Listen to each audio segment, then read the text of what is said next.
Hello, and welcome to episode number 3 of We All Value Everyone's Stories. Hello. Hello, it is I, your guest, Nate, and my lovely co-host, my wife, Alex. Alex. And today we have our very first guest on the podcast. David Figueroa. No, wrong. Figueroa. That was close. That was close. Wow. It's bigger role, but I appreciate the effort. I appreciate the effort, Alice. Thank you for trying. Thank you. And I thank you guys for inviting me on the show. And I look forward to hopefully sharing my insight as to how I got into the social media realm as far as disability and fitness. And I hope to be able to your experiences as well. So take it away, guys. The real questions you guys might have. Well, as you know, you are our very first guest, so introduce yourself to the people. Let them know what you do. How did you get involved in podcasting and social media? Exactly. So the floor is yours, sir. Well, my name is David, and I'm actually, during the school year, I'm a school teacher, so I work as a middle school assistant reading teacher for 8th grade students. And on the side, while I'm not working, I do podcasting and YouTubing. So I got into podcasting about a year ago because I figured that with the platform, I could use my public speaking skills as well as my motivational skills to help influence people with disabilities, people going through hardships that you can overcome anything you set your mind to. I want to be able to use the platform to provide a voice or to be the voice that people need. So if they can't speak out, I can advocate for them and show them that by using your voice and by voicing how you feel, you can get so many people to believe in you, to believe in any causes you might have, and to help you achieve the success that you want in life. You know, it's always about having that's positive support in your life. And I feel through not just through real life, but through podcasting, through YouTubing, you're able to achieve that. Interesting. Okay. So, a question: what is the thing you like the most about social media?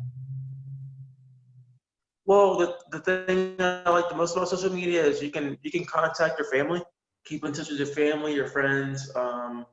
You know, you can always collaborate with people. You know, coordinate events, attend events, and just come together in one social circle. With anything you might have in common. Like I follow a lot of various like podcasting groups or groups that have people with disabilities, like cerebral palsy, and just be able to share something that we have in common, and to come together and just have a good time, not worry about, who's out there judging who. It's just all about just commonality and coming together and enjoying what you have in common together.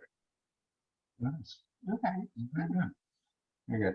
Now, I do want to, I know you did mention you are a teacher. And, going through this global pandemic, you find to get a lot easier to teach kids in that aspect? Or how's that distancing from kids? Like, how's that affected you in that sense? Because I know, like you said, you were going and working all day, that interaction you have with kids, it kind of gets them motivated to do things. Well, as far as kind of the transition between virtual and classroom, or just in general?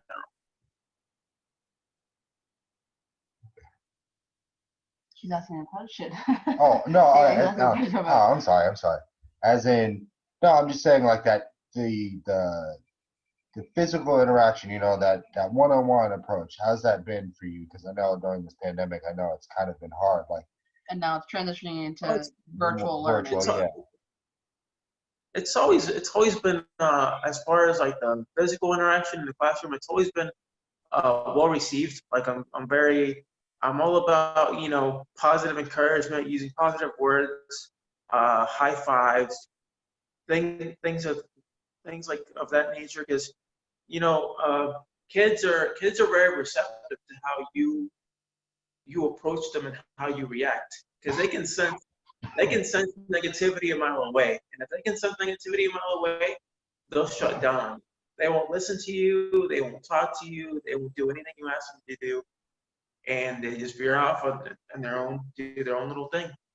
Now, if you think about the virtual aspect of how things have been going since the pandemic, it's been kind of strange because you don't have that physical interaction, so you have to find different ways to kind of not just interact, but kind of relate to them in a way.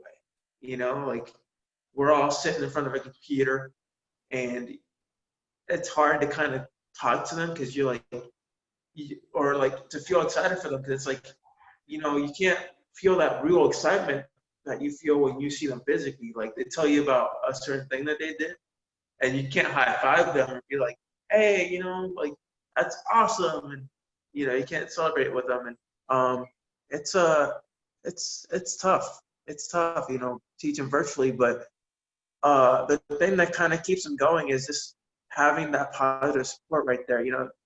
Because if you show up every day, they're gonna want to show up. Yeah. And if you're positive, they want to be positive. So it's all about how you interact with them and how your emotions are that particular day. Because they can, like I said, they can sense from a mile away that you're being negative or you're being positive. Yeah, I agree with you 100%, because like with Riley right now, it's just crazy to see she feels and feeds off our emotions in that sense too. So I definitely know what you mean by how kids can just sniff right through the BS and tell like it is. You know what I mean? I mean, most of the time, almost 100% of the time, Riley's like smiling, happy, laughing. Like she's so happy. But like, let's say I'm upset about something, she'll look at me differently and just kind of like, her eyebrows will change. She'll do this like little scowl, and then she'll like come over and she'll just sit she'll just sit. Like she knows, okay, something's wrong with mom. So kids have a very keen sense of what's wrong with mommy or what's wrong with daddy.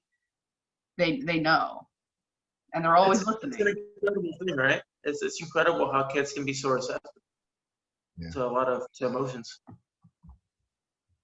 But that's another question to think about, and that's another question I have. How do you think social media now, as in 2020, do you think social media has just gotten completely out of hand, or do you think it's still manageable in an aspect, just between adults and kids?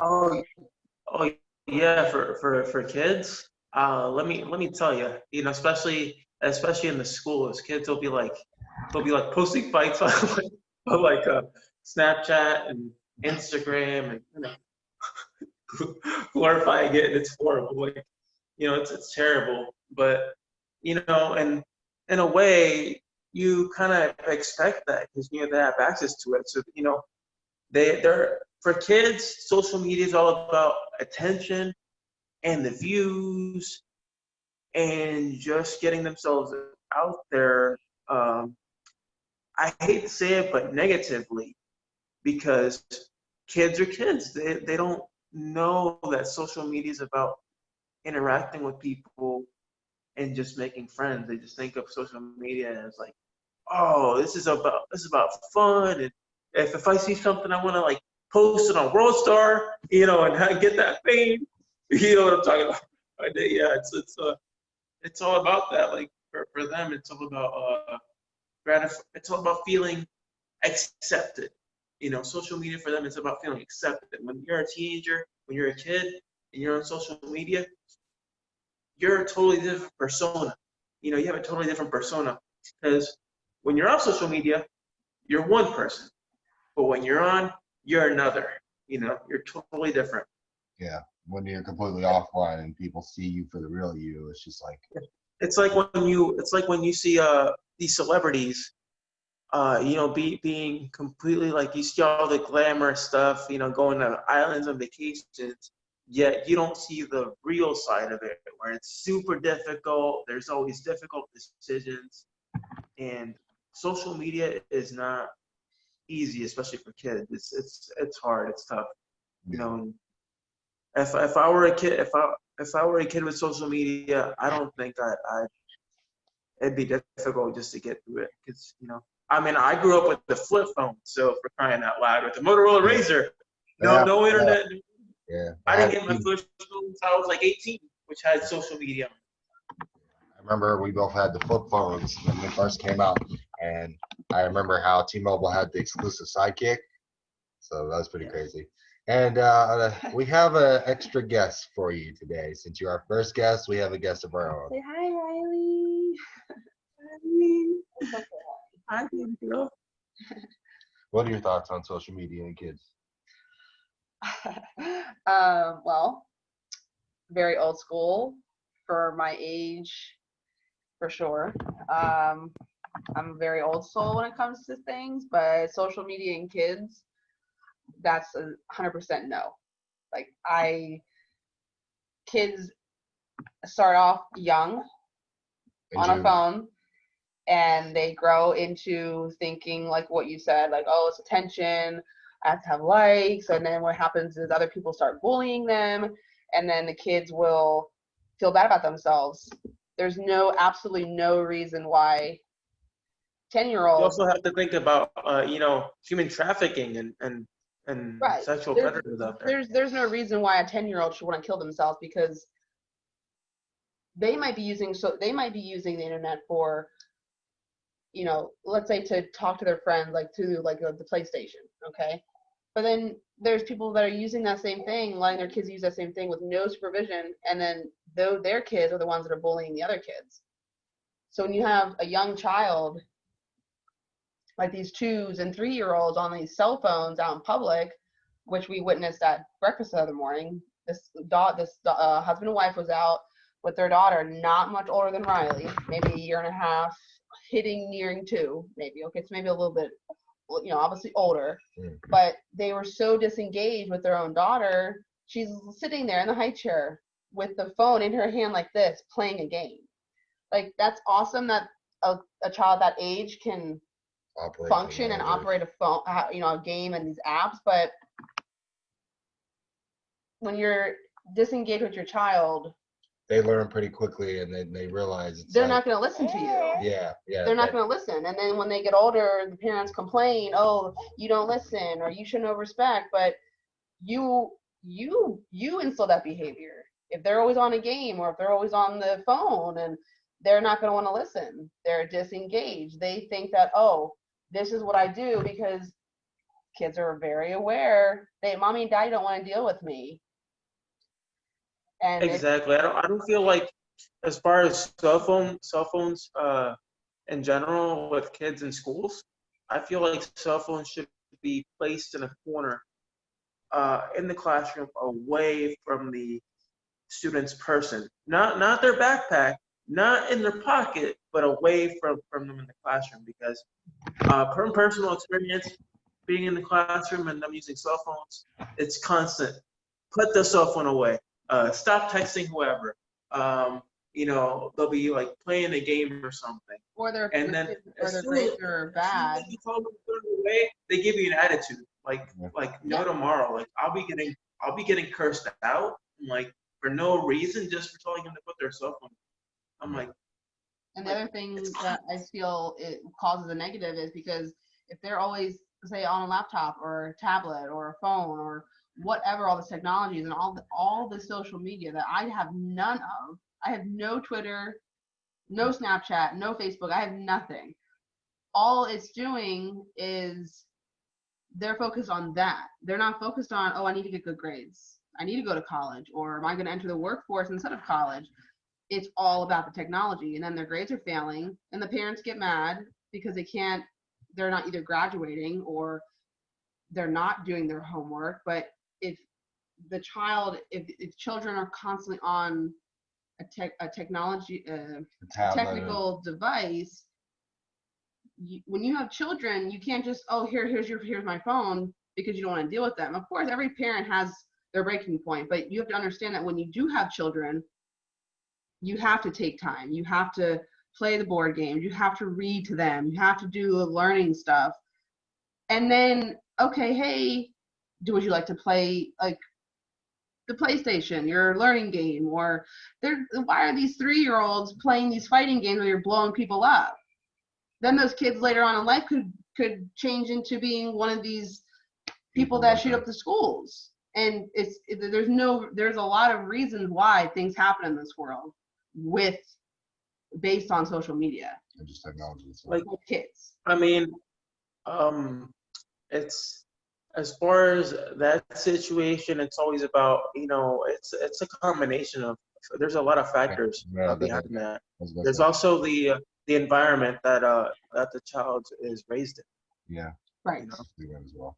I mean, if the child's raised in a hostile environment, they're likely to be hostile.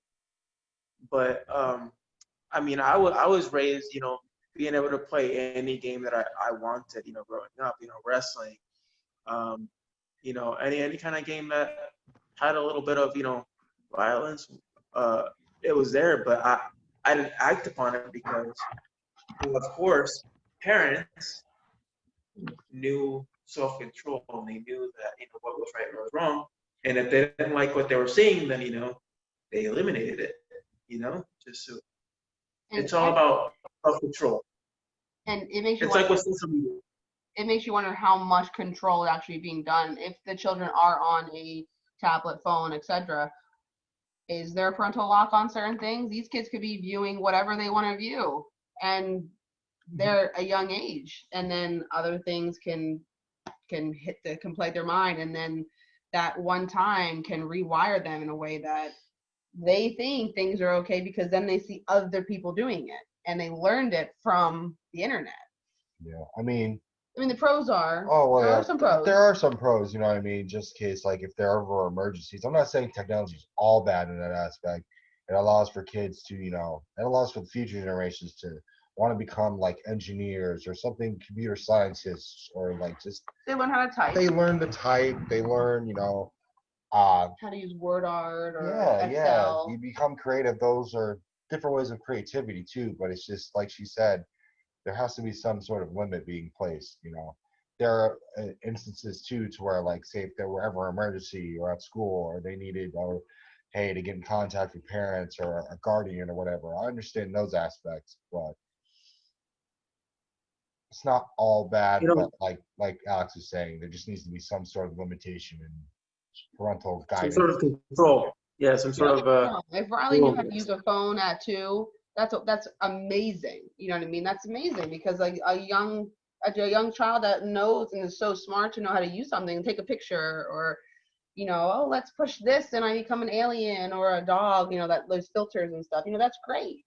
Yeah. But when it's left to go too far, that's when it's like, okay, like, what are you doing? Mm-hmm. Like, and you also have to know that there are alternatives out there for cell phones. There are cell phones specifically made for kids that don't have the apps, but only have the apps that you absolutely need, that you can use, that you need to use. But they don't have any of the social media apps, none of that. It's just the basic stuff.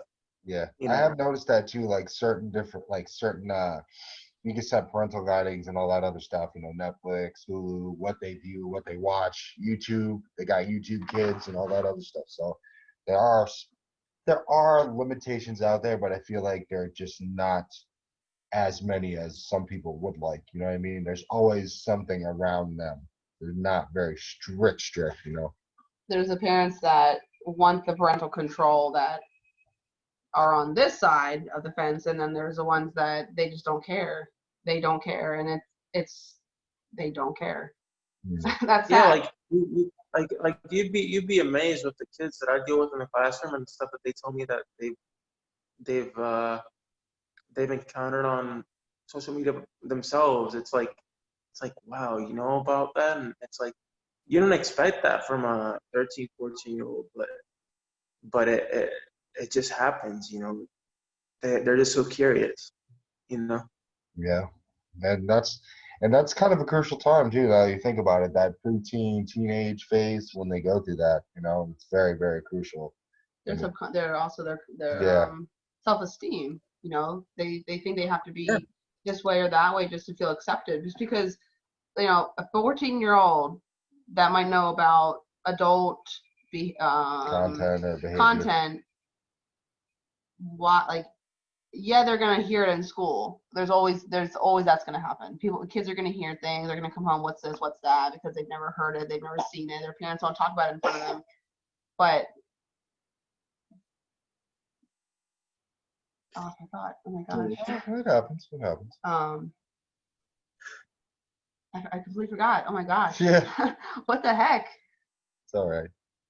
I just think it's it exposes them to stuff that if they hear it in school and they come home and ask, of course that's gonna happen. That's any kid's gonna have questions about stuff that they hear about. It happened to me when I was in school. But when exactly. they're left to be on internet device and on technology and they see all this stuff all over the place, that's not, then they're gonna start acting on it. They're gonna start being curious. Kids are already curious enough, but they need to be curious about what they should be curious about. Yeah. Once they see something, their whole mind blows up. It's like you know, especially kids in school, like Yeah. especially when Corona started. When Corona started, oh my gosh, like every day I'd hear like, you know, kids would be like, oh, I coughed on you, you got Corona, and they, you know, like walking towards the stage before the hand sanitizer, Yeah. and just dabbing themselves with hand sanitizer, and they just talk about it every day. Like they'll talk about cases and what's going on, and it's incredible. Like just from one thing, kids are so aware. And I ask them, how did you find it out? And they're like, through social media. Yeah. Hey, it's pretty crazy. Their source of news is not the news outlet. Nope, it's social media. And the time that's spent on the social media is just, it's scary. It's unreal. It's like husband and wives or boyfriend and girlfriends we literally see in public at the dinner table. Like we could go to dinner or lunch and the husband and wife they're not talking to each other. Like, what are you doing? They're on their phones, they're texting, they're going like this, scrolling, like all that stuff that you're scrolling, literally, what is that doing for your life? It doesn't do anything. It does not do anything at all. It does nothing for your marriage, your relationship, unless you're doing something like this and you're, you know, trying to. It really hinders it, you know. It can hinder it. It can hinder it because people can be very nosy. People can be very deceptive. I feel like that's what social media is really a lot of too, because it's like you post one thing, the wrong person sees it. Oh my God. It's like, and then all like one little thing that you could do just because you want to share it could turn into complete chaos. Yeah. And it shouldn't, and it doesn't need to be like that. Exactly. And it's like, it makes people not want to share what they're doing in life because someone has to ruin it. Or this friend gets mad because this friend was there or this one wasn't. It's ridiculous. Okay, so it's like share stuff. It's like politics. Yeah. I see so many people posting about politics on social media. It's not even funny. And like the minute you post something political, somebody has to go and just jump into it like head first. Like if I was like, think about Nate. I'm sorry. Think about me in Aquatica. How I jumped in that way for head first. I almost drowned in there. Just tried to swim. That's politics and Facebook. You know? Yeah. People get so far up in it that they'll drown in it and they start fighting over the simplest, idiotic thing. 102 comments of just pure argument over something that someone posted that they dare believe. And then you get so involved in it that you're like, man, this is so good, but I just can't stop reading. Why?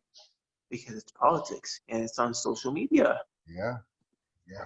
It's a disease. It can be a disease. It's like well, not necessarily a disease. I'm sorry, let me rephrase that. It's not more of a disease. It's kind of like just a bad habit, like a very, very addicting habit.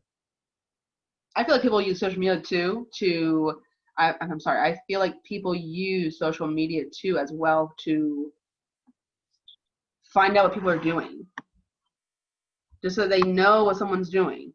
And then if they see something they don't like, oh my God, watch out. People get mad. People get upset because they are seeing something that they don't like. Well, no one said you had to like it. No one said you needed to go look for it. No one said you needed to go to this page or that page to see what's going on. Mind your business. So it's like social media sometimes I feel is used for all the wrong reasons instead of the right reasons. Exactly. Like Can you people, stop? Oh my God. like we kind of like, if we were kind of to I was just, backtrack, it's like what I mentioned earlier. It's about attention and gratification and just Yeah. feeling accepted. Yeah. You know, that's what some people use social media for, is for attention. Like, you know, and it's not the right way to use it, but I feel like it's the way that they know how. You know. You know, it'd be nice if they had, like, let's say a media page that said, like, let's just throw it out there, like, this is exciting. And people were to all share things that positive, are exciting positive in or my life. exciting to them, or they had like a birthday party, or they had a little Anniversary. luau or anniversary, and people all give positive comments or positive feedback, or you know, they can send that person hearts or smiley faces and stuff like that. In a perfect world, that'd be wonderful, but there is no such thing because everybody's so focused on or they're just focused on the one thing for all the wrong reasons. They're not there to see why that person's posting that or sharing that. And if they don't like it, they just scroll past it. Like, what is that? Like, you're supposed to be happy for other people that are happy too, or that are having a fun time, or went here, went there. It's not. It shouldn't be based on the negative. Like, someone could post something happy, but then it can turn negative. But it was never intended to do that. Exactly. Like those are the things you have to be careful of. Is just the personal events that you might have, you know, because one minute it can go well, and the next minute it can go straight down to the rabbit hole, and you don't want that. You know, you don't want people guessing, asking all these questions about what happened. It's kind of like another way of You saying know? Opening Pandora's box, because it's Yeah. anything. Okay. Yeah, it's but for me, I mean, since we're kind of on the topic of social media, it allows me to get out there, you know, like I was mentioning earlier, with my podcast and my YouTube channel. I use it to inspire people, to motivate people, to get people ahead. Like I said, I talk to a lot of groups that have disabilities, like myself, you know, and get to meet all kinds of people, get to make connections, and you know, and you get to even find, you know, your own significant other, you know, and that's pretty cool too. You know, it's not all but of course it's not all rainbows and sunshine. Yeah. But there's some good to it. Now, and there's some bad to it. Is playing with the PlayStation when like you, David, and I mean you, Mike, and Nate are playing, and with the headpiece, like I can come over and be like, "Hey, hello." That's cool. That's fun because you can hang out. You can hang out with each other. Yeah, you hear us talk a lot of junk the entire time. Stuff. So that's another episode right there. It is. It really is. Well, we'll label this episode part 1. How about that? And then next time when we have you on, we'll make it into a little, you know, crazy episodes here from here on out with you and Mike. If we can get Mike on the pod. So. Yeah, he said he was down. He put a GIF of Joe Rogan on there.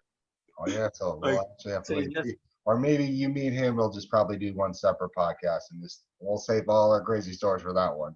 So who knows?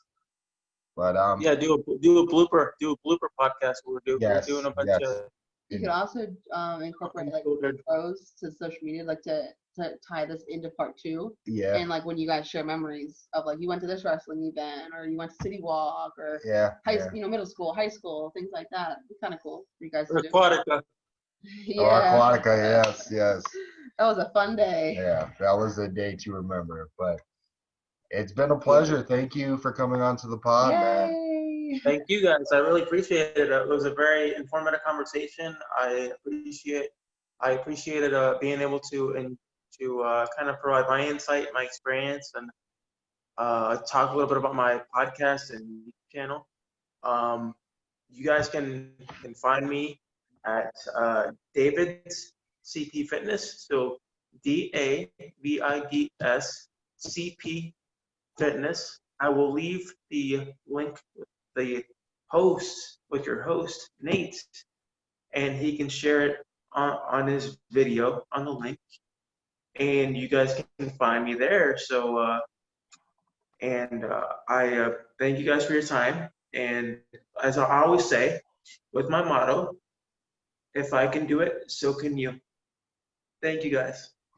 Thank Appreciate you. it.